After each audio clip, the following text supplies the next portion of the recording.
This here is a 59-year-old fountain pen. Does it still work? Let's find out. So this particular one is a Sheaffer Cadet 23. It's not a particularly common fountain pen. It was made between 1961 and 1962, and it was like an upgraded version of the Sheaffer Cadet because it comes with a 14-karat gold nib. There's the numbers. 14 carat. And there you can also see the number 23. This part here is a different colour. I have no idea why this is the case. Every other picture I've found of a Sheaffer Cadet 23 or otherwise, this is all the same colour, but they did come in different colours. So this might be the product of two different pens or something. It's not in perfect condition either. It has a bit of a melted section here, which I can't explain either. The only explanation I have for this melted section is that maybe someone was smoking a pipe while they were refilling the thing, and they melted it. I think this pen is made out of polystyrene, which has a pretty low melting temperature. Sheaffer. Yeah. And for some reason the nib is out of alignment.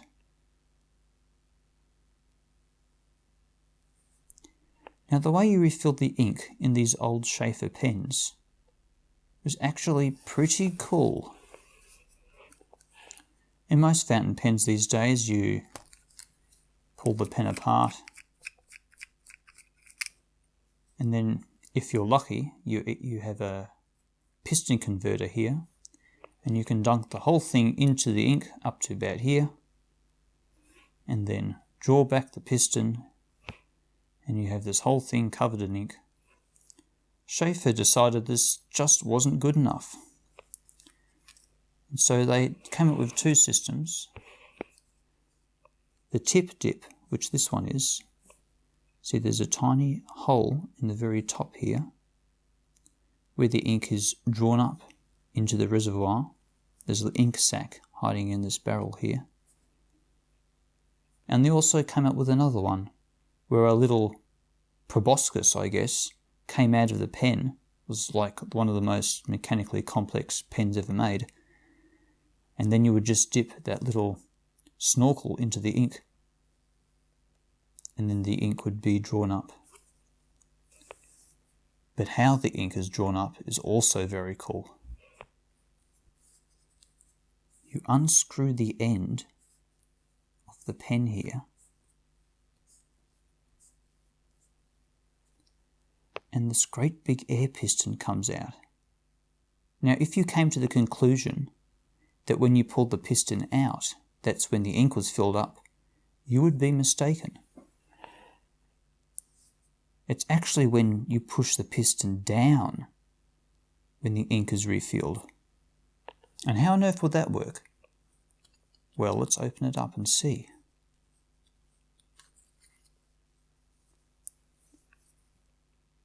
In this metal container here, there is an ink sac made out of rubber. Draw the piston out.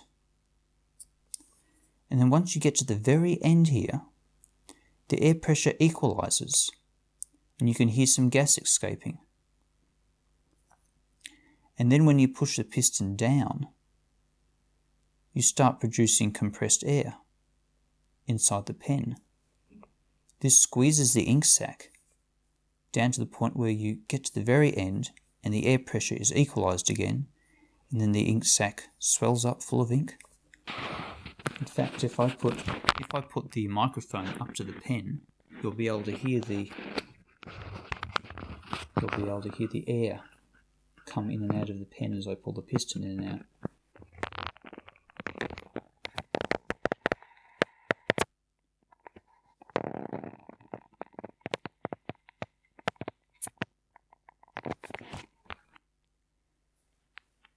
So let's try and refill this thing.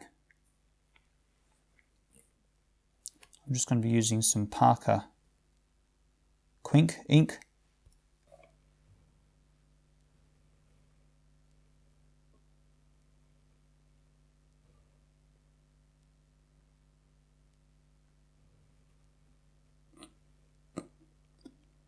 Put the tip in.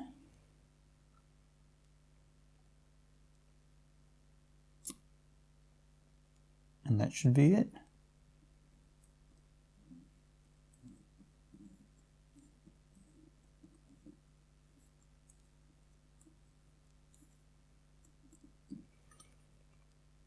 Oh yes, it does feel heavier.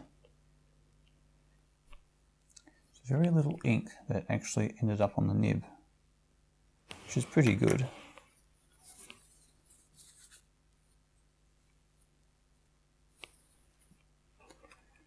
Let's see how this draws and writes.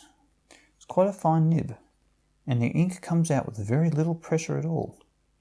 Although I must say something, this nib has a lot of feedback. Feedback as in, it feels slightly on the scratchy side. In fact, it feels too scratchy for a nib of this size.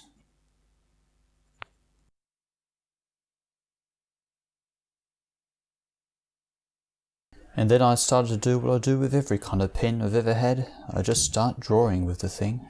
And because of this pen's immense age, I was very conscious about the ink that I had put in this ancient rubber sack.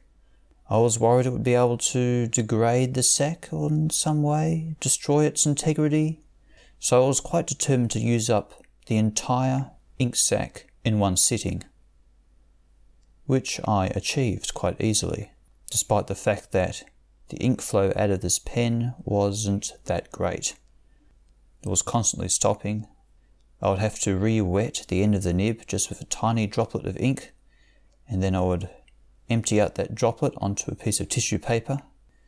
In fact, I think I used most of the ink out of the ink sac onto the tissue paper. Still emptied it anyway. One thing I was managed to solve with this pen was that scratchy nib I mentioned earlier. The nib was just slightly bent, so it just needed a little bit of gentle encouragement on one side of the nib to get it writing smoothly again. And I also managed to align the nib in the pen properly as well. But for some reason that ink channel that runs down the nib is not evenly spaced. It meets perfectly at the very end, at the actual nib of the pen, but the channel seems to flare out in the center, like the two halves of the nib have been rotated away from one another by some unknown force in the past. I think that's why the ink flow was so intermittent. But when the ink flow was going, it was great to draw with. And it could go from a really thin line to a line that was, a lot thicker. It has a good line width anyway. Yes, so if what I'm drawing here looks rather random, that's because it is random. I was clicking on the Load Next Image button on one of these random photo websites. Just gives you a random photo every time you press the button on the website.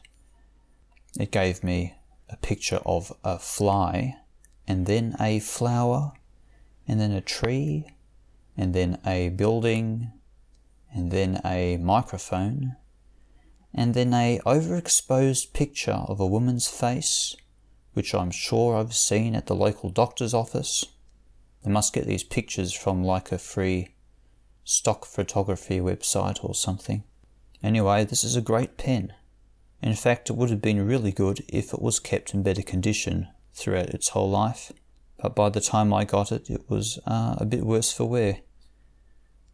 So the only criticism I have of this pen, if the ink flow was actually working correctly, would be that the pen is simply too short for me, especially without the pen cap on. It's a bit awkward to hold. I didn't want to post the pen cap on the end of the pen just because it's a very old plastic pen and I don't want to put a big pen cap marking a big ring on the end of the pen. Anyway, it's a nice pen. I do like it. It's not my go-to pen though. It's a bit of a relic, but it is a very beautiful relic. I think that's why I like it. Oh well, hope you enjoyed the video.